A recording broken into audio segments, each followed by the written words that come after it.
এখন থেকে ৬ মাস আগে ২০২৪-এর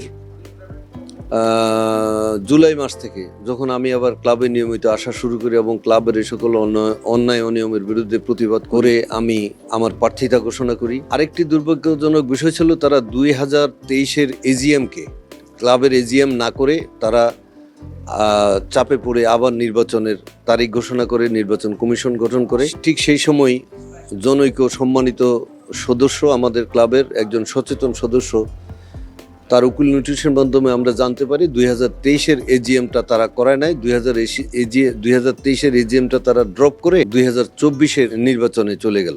আমার আসলে এই নির্বাচনে আসার যে উদ্দেশ্যটা সেটা আগে বলি। আমাদের এই ক্লাবটা ২০০৩ সালে প্রতিষ্ঠা হয়েছে। আপনি যদি দেখেন যে গুলশান, বনানী, বারিধারা যে অভিজাত এলাকার সবচেয়ে প্রাচীনতম ক্লাব হিসাবে এটার যে একটা ব্র্যান্ড ইমেজ পাওয়ার কথা ছিল, যে উচ্চে যাওয়ার কথা ছিল, সেটা যদি আমরা আশেপাশে আমাদের যে অন্যান্য ক্লাবগুলো আছে সাথে সাথে কম্পেয়ার করি তাহলে আমরা অনেক পিছিয়ে আছি। এর মধ্যে আমাদের বিভিন্ন ক্যাটাগরি আছে ভোটারের, তো ভোটারের ক্যাটাগরি একই, সবাই ভোটার। মেম্বারশিপের ক্যাটাগরির উপরে আপনার ভোটার হয়েছে। এখন পর্যন্ত ক্লাবটা অবহেলিত। এটা আসলে আপনি না, এটা অবহেলিত উনি যেটা বলেছেন উনি সত্যি বলেছেন। এই ক্লাবটা অবহেলিত এই কারণে, এই ক্লাবটার বয়স তো আমি আপনাকে বললাম যে অ্যারাউন্ড ২৫ বছর মামলা মোকদ্দমায় জর্জরিত, যে কোনো মুহূর্তে হয়তো আমাদের ক্লাব ছেড়ে দিতে হতে পারে। আমার আসলে ভোটারদের কাছে আমার একটা দাবি আছে। আমার ব্যালট নাম্বার হচ্ছে ৩।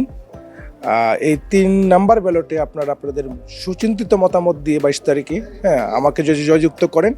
আমি আরেকটু জিনিস বলে যাচ্ছি যে আমি গত ২০ বছর যাবৎ বাংলাদেশের একটা চমৎকার সেক্টর যেটা আমরা ডেভেলপমেন্টের জন্য কাজ করছি, ইলেকট্রিক্যাল এবং ফায়ার সেফটি নিয়ে। আমাদের এই ক্লাবটা বিগত ২৪ বছর যাবৎ মানে এমন অবস্থায় আছে যেটা নাকি অন্যান্য ক্লাবের সাথে তুলনা করা যায় না। আমাদের কার্যক্রম অ্যাকচুয়ালি এই ক্লাবটার জন্ম হয়েছিল এখন থেকে ২৪ বছর আগে। ২৪ বছর আগে ক্লাবের যে অবস্থা ছিল ২৪ বছর পরেও আজকে সে একই অবস্থায় ক্লাবটা পড়ে আছে। ক্লাবের কোনো উন্নয়ন নাই।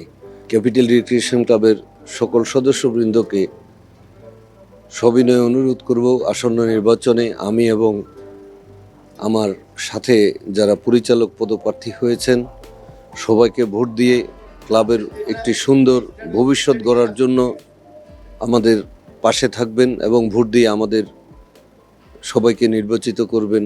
এটা আমি আমার ক্লাবের সকল সদস্যদের প্রতি অনুরোধ করব।